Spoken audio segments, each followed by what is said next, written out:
Aujourd'hui, on va voir qu'est-ce qu'une courbe de mouvement. Alors, la première chose, on va dessiner un box et après, on va lui faire une petite animation très simple. Mode associé, par exemple, frame 20 et on va lui faire un déplacement sur l'axe X. Voyons notre animation. Donc, qu'est-ce qu'une courbe de mouvement? La courbe de mouvement, en fait, c'est une courbe, comme son nom l'indique, qui nous représente notre mouvement.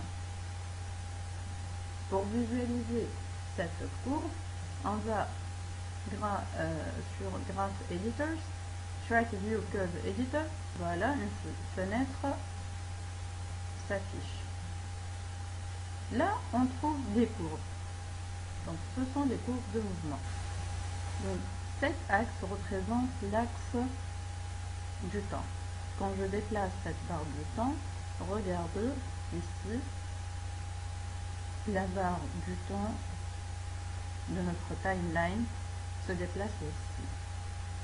Et on trouve un autre axe, qui est l'axe Y, qui représente la valeur du paramètre sélectionné. Par exemple, ici, on trouve qu'il y a une courbe verte, une courbe rouge et une courbe bleue. Donc la courbe rouge, elle représente le mouvement sur l'axe X, la courbe verte, elle représente le mouvement sur l'axe Y et la courbe bleue, elle représente le mouvement sur l'axe Z.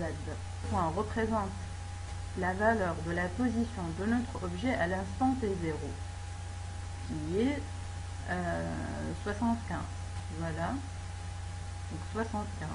On la trouve aussi ici. Ce point représente la valeur de la position de l'axe Y à l'instant T20. Donc c'est la même puisqu'on n'a pas fait de modification sur l'axe Y. Donc voilà, il reste le même. C'est pour ça qu'on a une ligne horizontale.